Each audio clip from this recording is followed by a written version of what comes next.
Hello, everybody, and welcome to today's webinar with Savic. I'm here with Dennis Savic from Savic Motorcycles, and my name is Emily.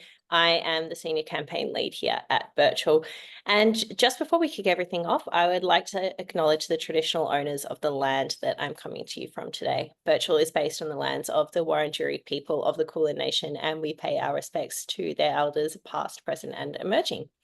So Birchal is working with Savic on their upcoming offer. Well, not upcoming now, it's actually live. So a few of you may or may not be familiar with crowdsourced funding, or CSF. It's essentially a relatively new form of fundraising here in Australia that allows startups and small businesses to raise capital from a large number of smaller or retail investors, as well as wholesale or sophisticated investors through an online platform such as Birchal. So instead of seeking funding from traditional sources such as banks or venture capitalists, companies can turn to the general public, and often that's their communities, to raise money in exchange for equity in their business. Birchal Financial Services is the licensed intermediary for this offer.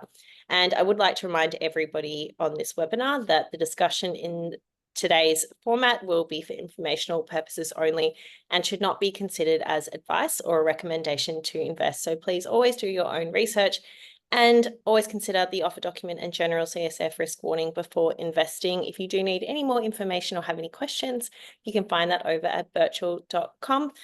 So today's going to be a little bit more of an informal session. We're going to do a little bit of a Q&A today. So last session, if any of you did attend, there were a lot of questions and we didn't get through all of them. So we're going to try and get through as many as we can today. So if you do have any questions, you'll see a little Q&A box at the bottom of your screen. Just click on it and add the questions and we will get to as many as we can today. So I know there's a few questions that we didn't get to from last time, so I'll kick things off with those.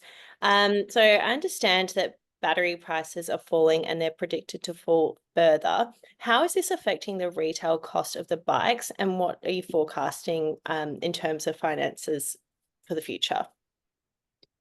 Okay, so, and I'll just say up front, excuse me, everyone, I've got a bit of a cold, so I might cough through this, and I'm also looking after a sick wife and child at home, so I may have a toddler just burst through the door at any moment. So apologies in advance if that does happen. And thank you for the intro, Emily. So, okay, in terms of battery prices, yes, they're definitely falling. They're falling in different markets more so than others. In terms of how it impacts the retail price, it's true that battery costs from a material perspective are probably one of the larger costs in the BOM cost. BOM cost is bill of materials. So if you take all the components and add them together just as components before you assemble them, before you ship them, before you pay tax on them, so on and so forth, they do make up, a reasonable chunk of the BOM cost. But when you add in all of the other costs of bringing a product to market, it's not hugely significant. And being an early stage business with margins so when you kind of start production, your cost base is pretty high, and then as your volumes increase, your cost decreases with volume, and various things get amortized across the cost base. So I guess the short answer is it's not going to change the retail price. It's going to help our business and help our margins, which is what we effectively need to turn profitable and break even. Awesome, thank you. So a lot of startups tend to fail because of issues with back of house, such as accounting systems, purchasing and inventory management, as well as invoicing and receivables. Do you have any perspective on this? I don't have any perspective on startups failing for those reasons, or how many or what percentage. I can only really comment as to what we've got in place. So, I mean, I'm a little bit, there's a bit of a meme that goes around in our business about me wanting to automate everything. So, we use Xero as our accounting software. We use HubSpot as our CRM software. We've got a pretty streamlined process to capture leads, contact them, put deals through the system, invoice them, what have you. We've got a pretty rigorous bookkeeping process. we've learned that the hard way. So I don't see that being an issue. We're also implementing a MRP, which is a manufacturing resource planning software for our manufacturing. Our bill of materials is uploaded, our assembly process is done. So basically in production, our entire manufacturing operation is cloud-based, and each assembly technician basically has an iPad with every bike build, and they can just click through the 328 or so steps that is required to assemble a motorcycle or our motorcycle. And yeah, so I think we're like, if anything, we've possibly gone too far, from an early stage business perspective. Like, I like to be really, really ready to scale with these systems, but if you start those too early, which we've learnt as well, it can be cumbersome to manage. So I'd say we're quite well prepared from that perspective. Great, thank you. So why Savic motorcycles over Chinese electric bikes? So I think I think whoever asked that question has probably ridden other electric motorbikes that are available in the market at a much lower price point. I don't know of any electric motorcycles coming out of China that compete with our specification or quality. So I think I'm not too sure if this question is asking why we've taken this pathway or why a customer should choose our bike over a Chinese electric bike. I guess I can kind of answer both with the same answer, and that's that, we kind of pride ourselves on build quality, and we also pride ourselves on what we've built, and none of us would really be comfortable selling something that we're not happy or proud of. And it can be such a pain as well in the factory because we've scrapped entire body kits because there was a couple of little blemishes on them. So and it's really a testament to the team. Like, we're all quite perfectionist minded, and so, which people would have seen at the open day for those that attended. We had one of the first customer bikes there, and it's just so incredibly clean. Like, even I'm impressed when I look at it. It's really, really cool. So if that's what you're in the market for, then maybe that's why. Awesome, thank you. What battery chemistry are you using on the bikes? We use lithium NMC, so nickel, manganese, cobalt. Having ongoing paid subscriptions for software updates and features has in the past proven to be unpopular for most EV buyers. In the offer document, you've mentioned subscriptions as a future revenue source. Do you feel like this is realistic? I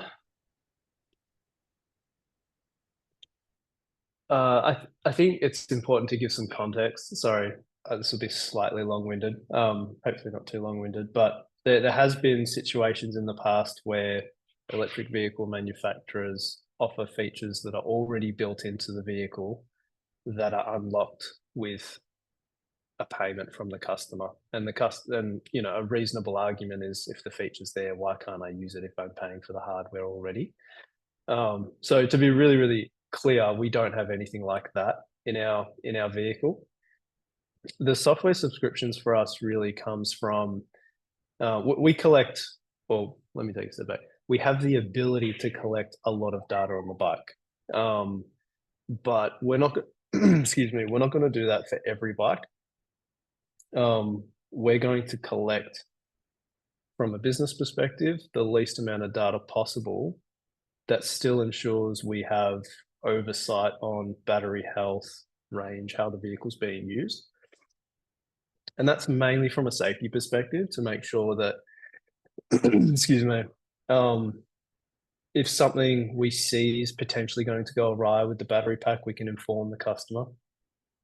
But because we have the ability to collect a lot of data, some people might be interested in that, but sending a lot of data comes with a cost. And, as any business, that cost scales, and we don't have the ability to wear that cost. So what we are going to introduce is tiered software subscriptions that basically enable us and pay for the collection of that data from the bike through AWS, and then pushes it to the phone or the app that the customer has access to. So that feature is not really a built-in feature that people need to pay for if they want it. It's mainly just to cover the cost of the data that's required. Not too long-winded at all. That was good. Okay. So when will the Australian tour for test rides commence? As a few people have heard word of it and they're keen to book a ride in Adelaide. So in terms of Adelaide, so our customer test vehicles are built. We're just doing some final tuning on the inverter, and then when that's done, we will basically kick off test rides. So hopefully in the coming couple of months, we've been saying that for a little while. It seems like every month it's going to be next month. So I'm not going to hide that fact. The reality is we've been waiting on this software tune from one of our suppliers for a little while. And one of the challenges that they've had is our system is so different and so much more powerful to what they normally do. There's like an infrastructure change required at the supplier level. So that's kind of taken a bit of time. But yeah, we're hopeful that we'll have that sorted in the next week or two. And then we're going to sit down and plan obviously these campaigns take a lot of time away from the team. And so when we're towards the tail end of this, we'll sit down and come up with a plan for the back end of the year. And hopefully it'll be sometime over the next few months. Awesome. Exciting. Are you looking Yeah. to implement any dealerships in the future?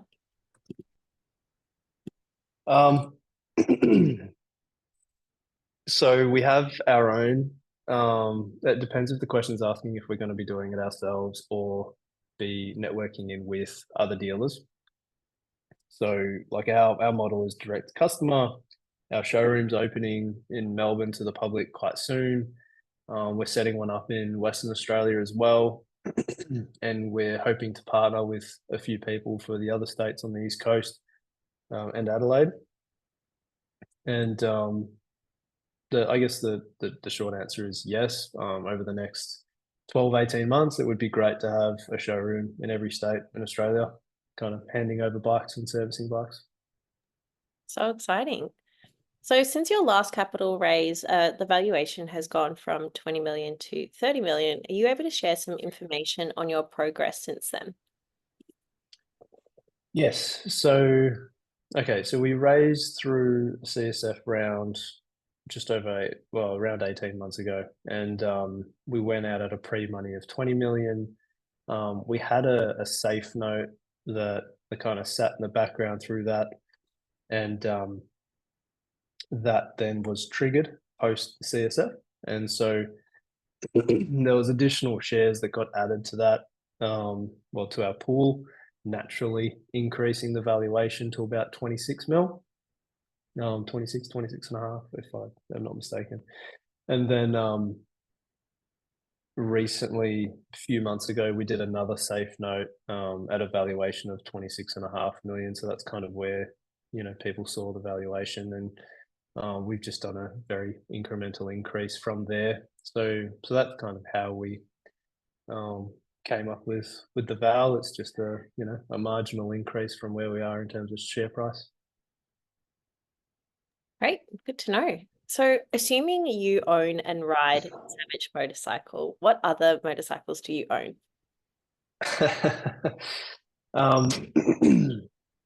Thank you. Do that.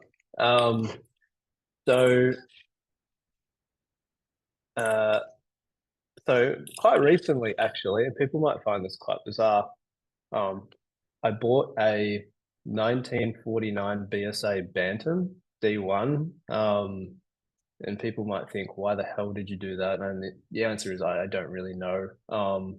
It was a bike that my wife's grandfather had, and a few other people that I know learnt to ride on, and I just thought it was so freaking cool. And it's pretty amazing to see, that bike produced by the Birmingham Small Arms Company 75 years ago next to a C series, and you just look at the technology in braking and tires and rims, um, and it's just insane. Um, and both bikes turn heads pretty equally, so it's kind of fun to see. Um, I'm also riding a Ducati Diavel at the moment.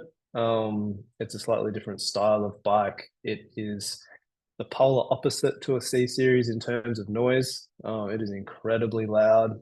But I like to ride various types of bikes to get a sense of riding position, build quality. I kind of just look at them and see what other people have done, and Ducati are an amazing brand. And every time I sit down and look at it, I've got something new to learn. So yeah, that's what I'm riding at the moment. And hopefully I'll sit on a couple of new bikes in the coming 6 months and learn some more there.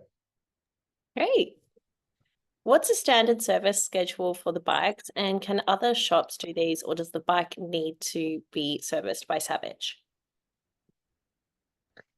So in terms of servicing, our first service is after the first month, and that's mainly just to check the bike over.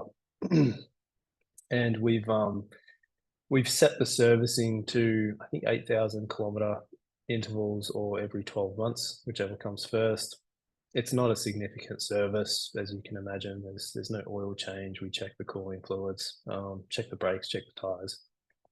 So people that have, converted from petrol to electric in terms of their car, they're generally pleasantly surprised at the cost of a service and the low frequency. Because of our market niche, there's not a lot of data to really tell us what we should be doing. So we kind of have gone with something that we think is reasonable.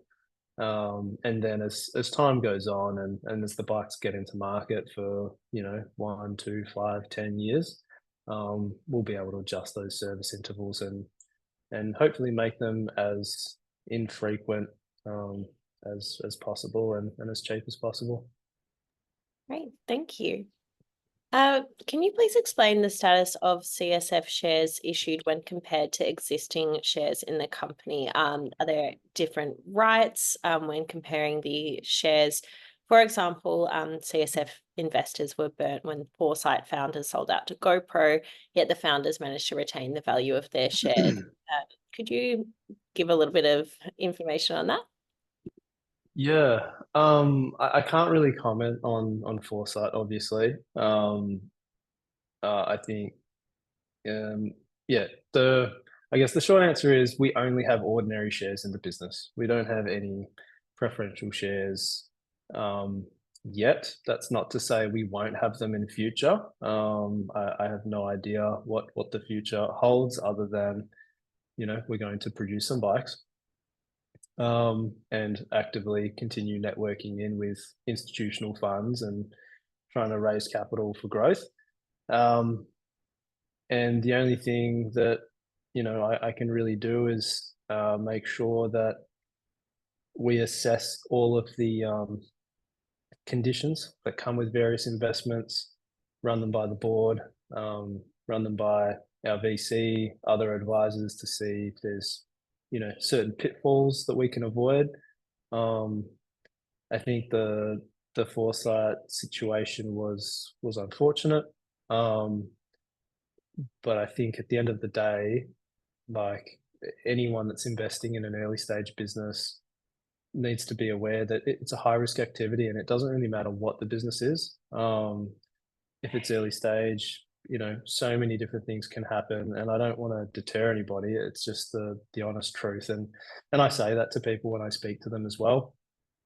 So yeah, I'm not sure that the founder retaining their shareholding or what have you is actually an accurate statement. I know Alfred, and I'm not going to go into it, but that might be a little bit misinformed. So Yeah, but again, the short answer is we just have ordinary shares.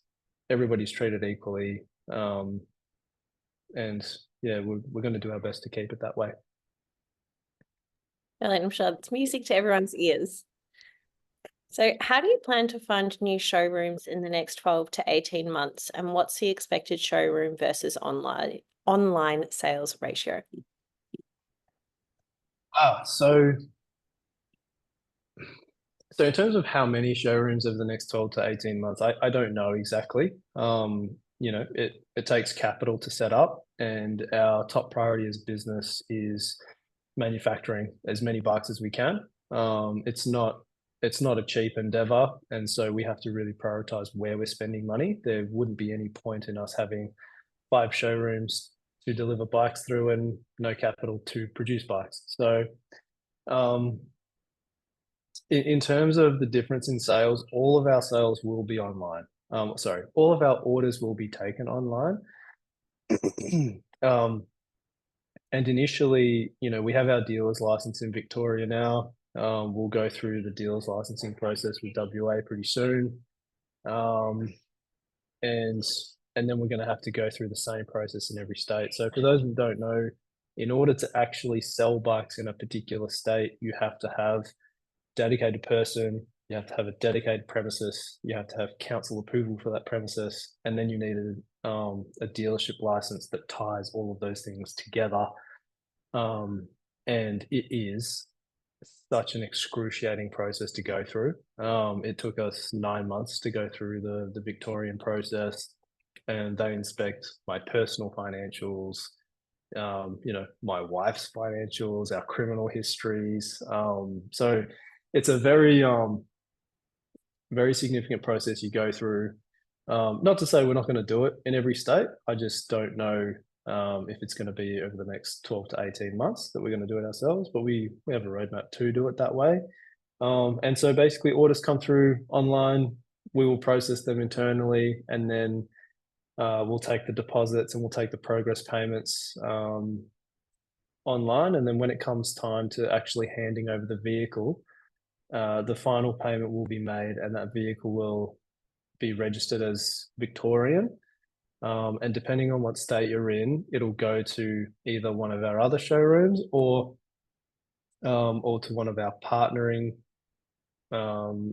showrooms, and they will assist with the registration to get it registered for your particular state. And I'll backtrack. I'm not sure if we'll register all vehicles as Victorian going forward. It's just what we're going to be doing for the next 6 months. And then as our licenses come up in different states, I believe we can ship unregistered and license them for the first time in that particular state. So yeah, I hope that makes sense. For sure. So what's the monthly cost of the LTE connection on board per unit? And is there a data limited plan? And what happens if the download/upload limit is hit?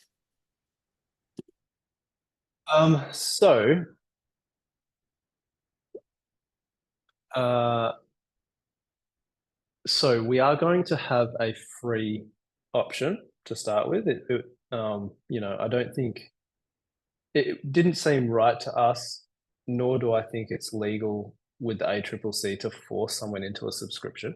So I'm not certain on that, but we're going to have a free subscription to start with, and that kind of ensures that we have oversight over the bike and we can send you notifications if we see something going awry or what have you. And then we have a few tiers planned, but it's still early days in the infancy. We're just about to launch the MVP of the app. We have to do quite a lot of market research to understand what data people would really like to see, and what they would want. There's no point in us developing things that the people don't want. That's lost cost. And so what we're going to do is launch with the MVP, get a solid baseline going, and then we'll survey the customers that we have on the road at that time and see what they would like. But we're always open to feedback and ideas. So if people have any suggestions for us in terms of particular features, just reach out to us at info@savicmotorcycles.com. Thank you. Will you eventually train dealerships to do servicing in other states? Yes. So we are talking to, we're not going to say who, but we're talking to a relatively well-known retailer in Australia about a servicing partnership. So our model is we'll manage the sales, organize for the vehicles to be delivered, and then we will have a service network. And because the service manual, excuse me, is pretty straightforward, any trained motorcycle mechanic can undergo that work.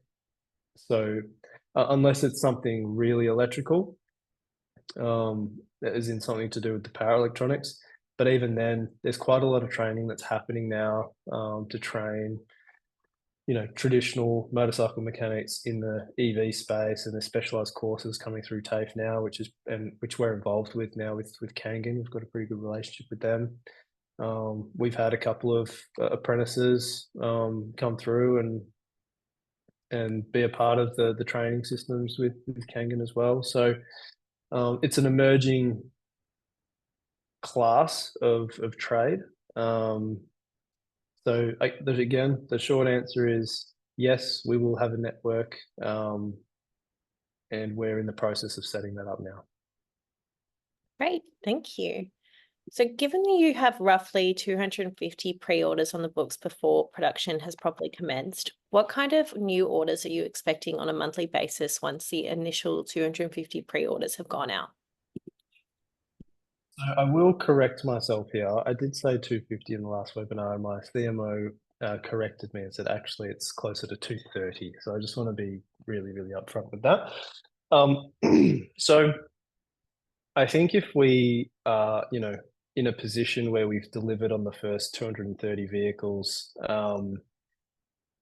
and we're trying to think of where the next customers are going to come from, we're in a pretty bad place. I think that, monthly targets in terms of new orders coming in the door pretty well kick off in the coming couple of months. Once we get into a routine of producing 20 vehicles a month, that'll satisfy, the first 230, let's say 240 orders for argument's sake for the first year. So for us to continue on that platform, we need to have 20 orders coming in every month who understand there's a 12-month wait time. But that obviously doesn't drive growth. What you need to do is get to 20 a month and then grow that to 30 a month and then 40 a month and 50 a month and 60 a month, and kind of have production trail that order book. And I think there's going to be some algorithm or equation where we have a certain amount of ad spend across various media avenues, which generates enough certain amount of awareness, or which then generates a certain amount of leads, which then generates a certain number of orders coming in the door. And that's something we're going to focus on pretty heavily in the coming 3-4 months to try and get that recipe right. The customers, we're definitely not naive to the fact, and incredibly grateful for, the early adopters that we have on our order book that have been incredibly patient with us over the years, that have watched us develop the product. And we know that that's a market that exists, but it's also a limited market. And we definitely want to go a little bit more mainstream, which is what we need to get into the mass market. So the short answer is I'm not too sure yet. The plan is to develop our marketing and sales channel and platform to automate that, get some KPIs around it, and then start generating 20, 30, 40, 50, 60, 100 orders a month, and have production keep up with that pace. Awesome. So you mentioned a possible dealership license in WA. Where would that be? The showroom in WA.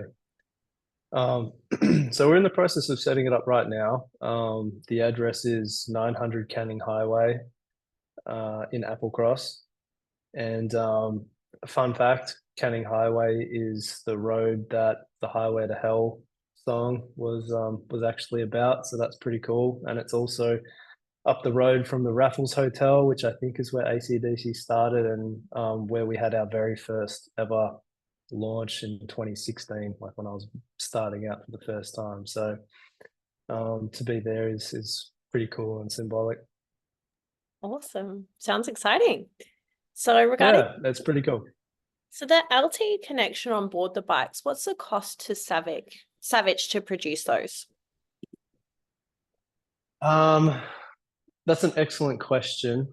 Um, it, I'm not sure if the person whoever asked that could expand on it, and I just want to confirm: are you asking, what the hardware costs to have that feature, or what the running costs are?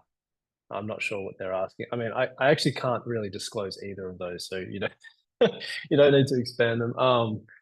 But it's uh, there will be a price charge to the customer, and there will of course be some margin on top of the cost of the business, but it's not going to be overly significant. Good to know. Are all non-full-time members compensated from the 9% ESOP? Since 8% is already used, do you have plans to expand the ESOP further? So we currently don't have plans to expand the ESOP past 10%.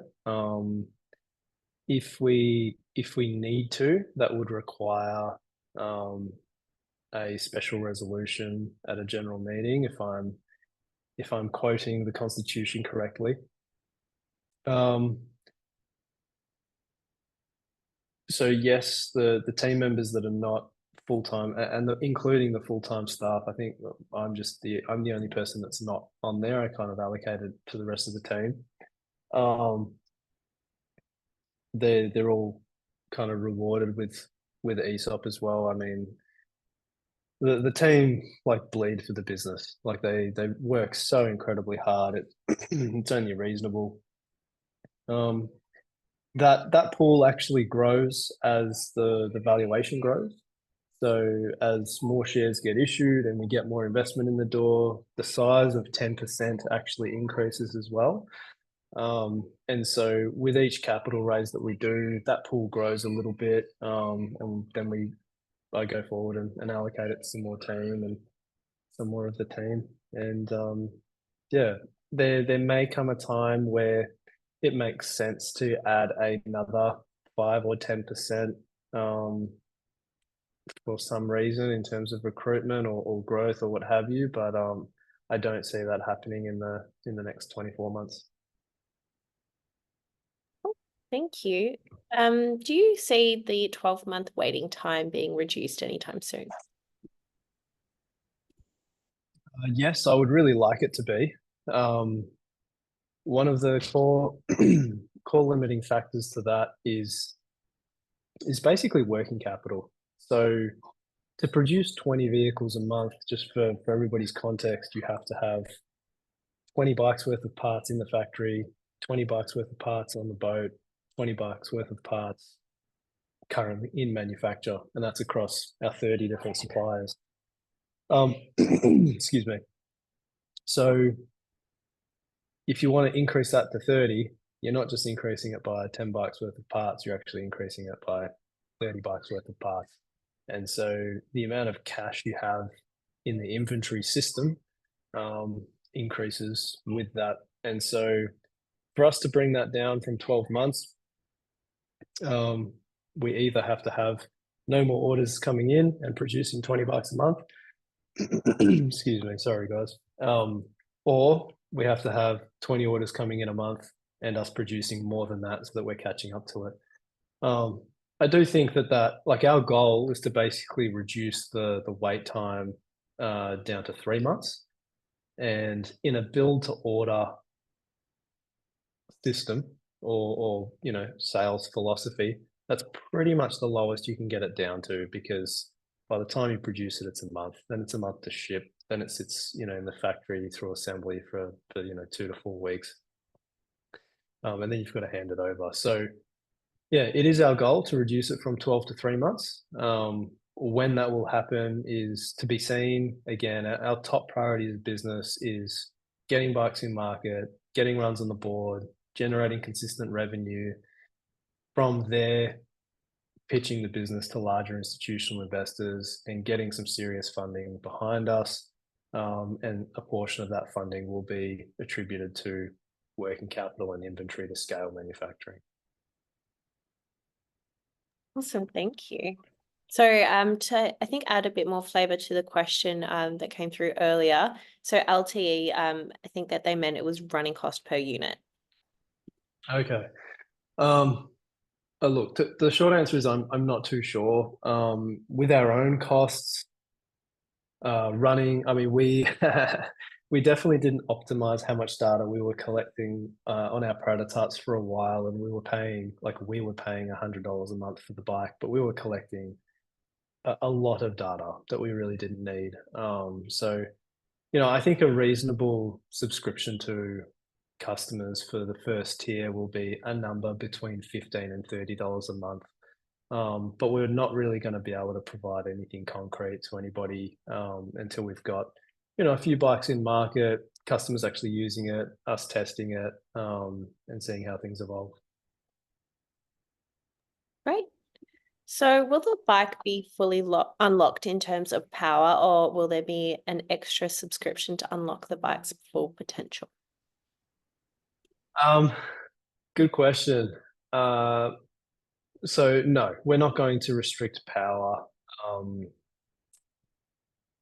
So we have a performance specification that we committed to, and that's what we're going to deliver on.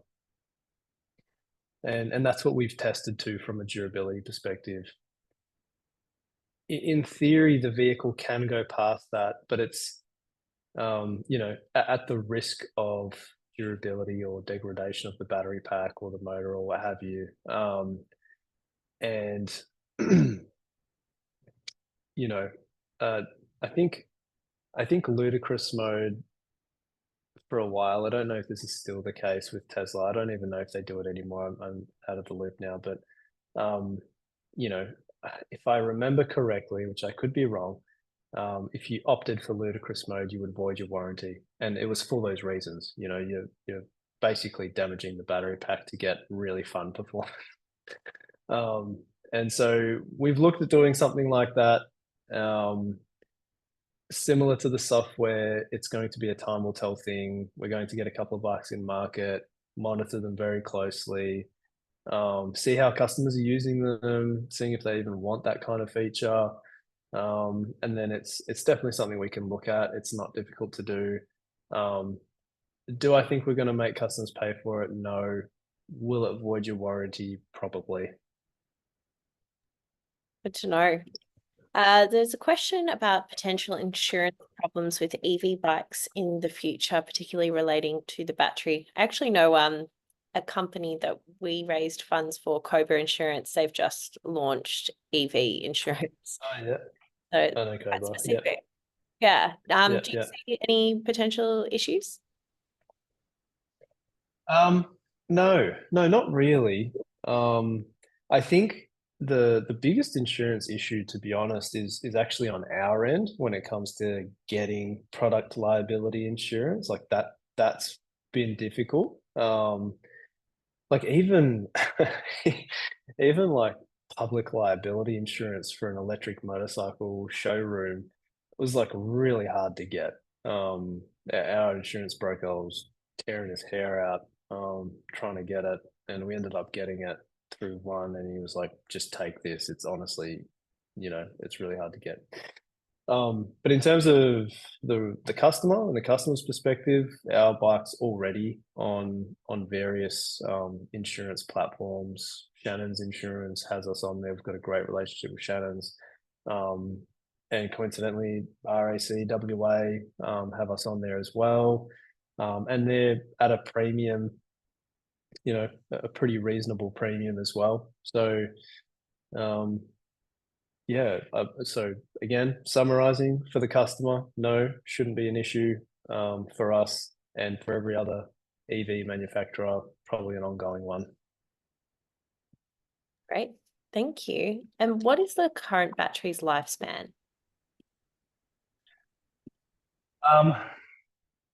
Good question. So I think we kind of touched on this in the last webinar where we talked about the cycles of the battery. So the cells themselves are tested to 5,000 cycles.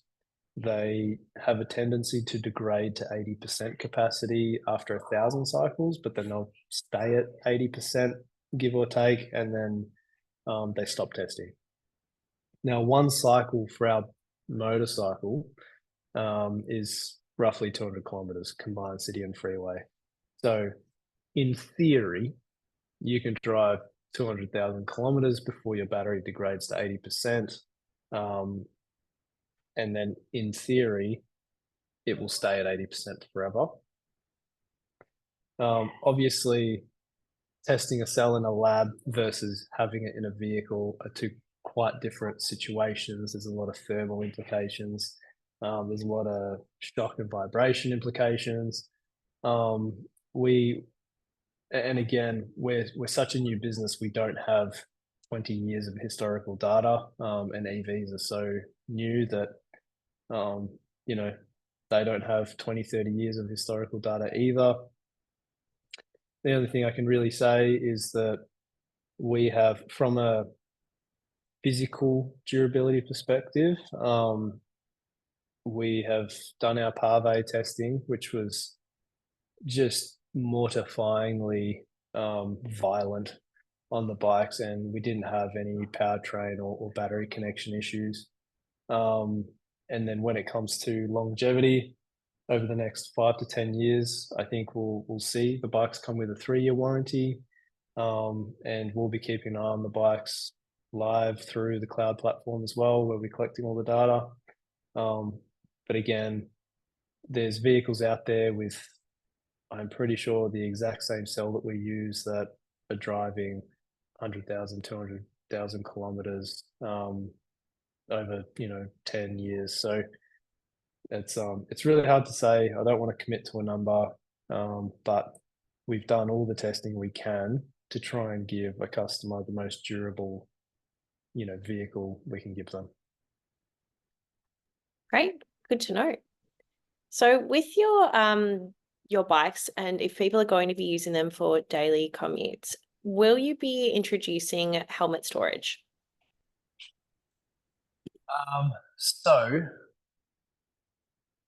But maybe is the short answer to this. So options and accessories are really important for motorcyclists. I mean, it kind of helps you personalize them and make them suit to your ride. Panniers have come up quite a bit. So panniers are the storage compartments that some people have on the back of their bikes.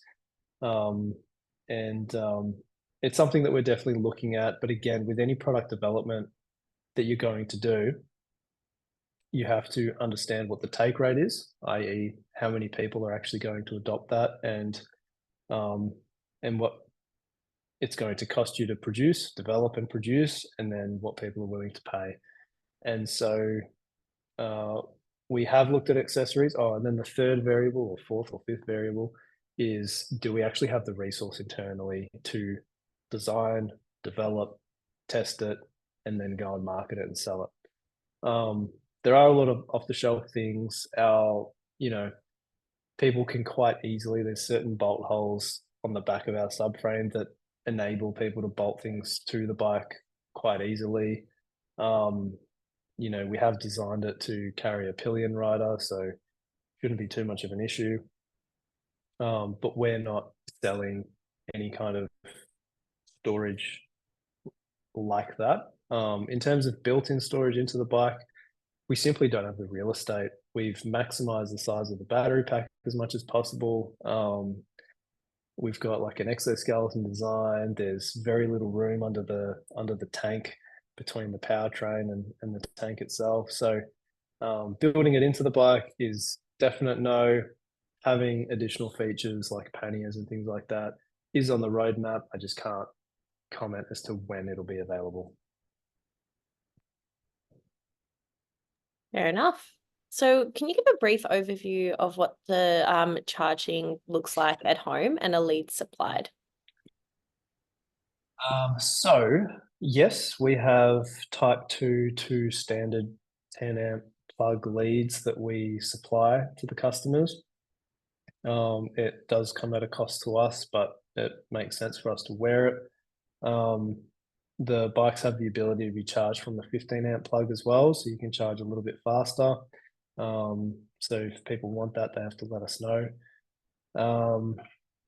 So I think that answers the first part of the question. What was the second part of the question? I forgot. Are leads supplied? Yeah. So they are.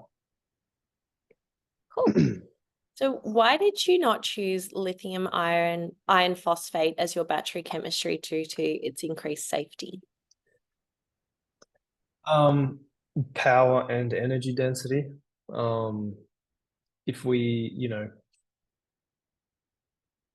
wanted to build a performance bike, well, a performance commuter. We knew it was never going to be a race bike, because of the mass of the cells. But we also wanted to have a really, really fun commuter. And when you like our cells are 100 kilos just in batteries. So if you increase that by 20%, that's another 20 kilos on the bike.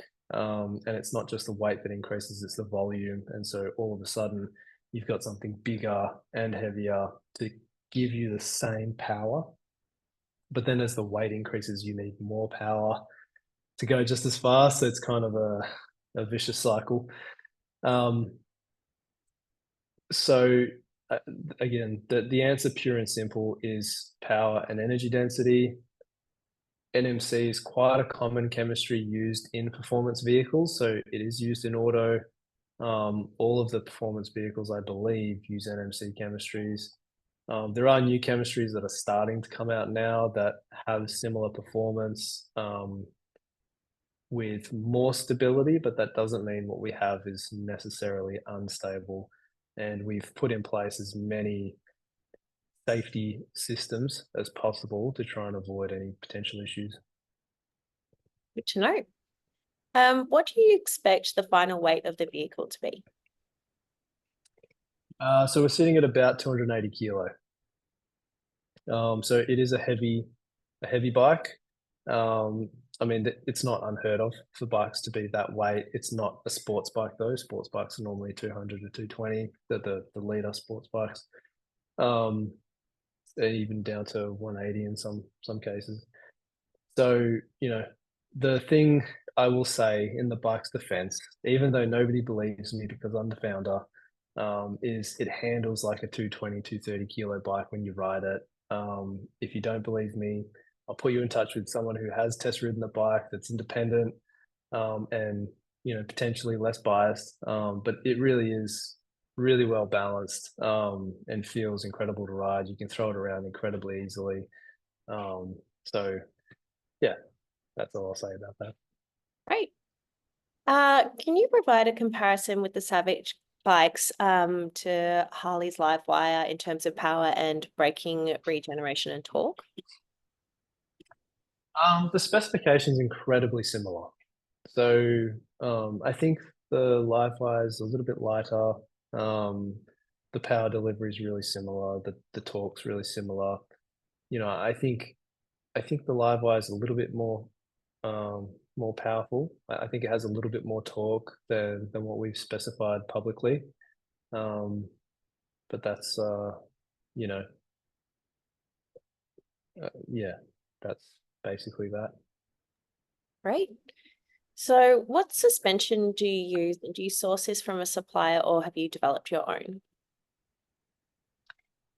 We did talk to all of the big brand suspension suppliers, and we couldn't get anyone to supply us at the right cost, at the volume that we needed it. And so we ended up developing our own. And if anything, that's worked out better for us because we could come up with a truly bespoke fork length, spring rate, damping ratio. So we're very happy with the outcome. Great. When do you sorry, actually, the investment offer states that your revenue increased from 32K in FY23 to 284K in FY24. What's the source of this revenue? Basically, customers putting up their hands and saying, "I'm happy to pay for a bike up front." So a lot of that came through, very back end of last year. And yeah, that's the source. The customer payments, effectively. Great. Can you shed some more light about your manufacturing scenario in terms of management experience, bottleneck elimination strategies, general process improvements, etc.? Right. So It's a big question. yeah, that's a tough one. So I'm going to get you to bring that up on the screen, or can you bring that back onto the open thing so I can just Yeah, for sure. make sure I'm addressing all the points. Okay. So Thank you for that question, by the way. That was a really, really good question. can you shed some more light about your manufacturing scenario in terms of management experience, bottleneck elimination strategies, and general process improvements? Okay. So basically what our manufacturing looks like at the moment is we outsource component manufacture to 30 odd different suppliers. We have we have a supply chain manager that manages India. We have a supply chain manager that manages China. And then we have a supply chain manager that manages the rest of world suppliers. So we have parts come out of Poland, Italy, Germany, as well as China and India.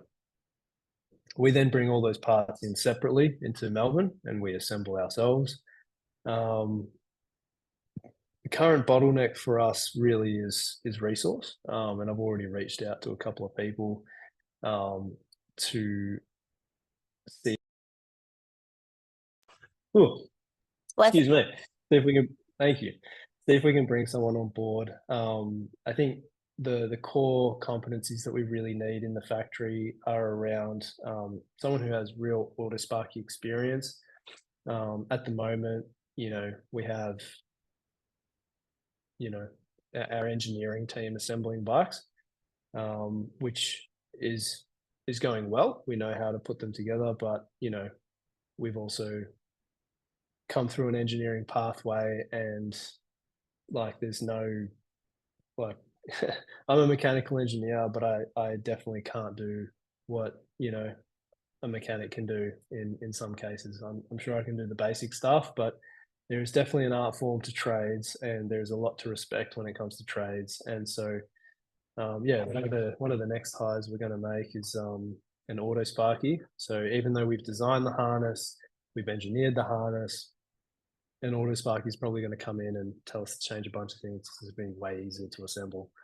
So that's probably one core area that we're looking at. Another bottleneck has been assembling our inverter. So because we don't buy an off-the-shelf inverter, and we've actually opted to have it an open inverter. So inside the powertrain case, there's 3 PCBs that are kind of assembled by us. There's a pretty high fastener count in that assembly process, which means that it does take a long time to assemble. So what we're optimizing that by moving that process over to the supplier end. We're optimizing the design a little bit more and how many fasteners we're using.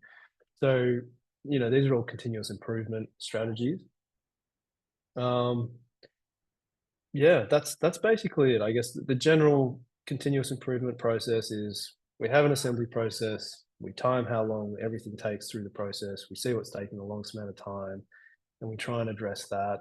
But there's also a concept called takt time. So you need to make sure that if you have multiple stages through a production process, that your takt time is the same stage to stage, so you have an even flow of material.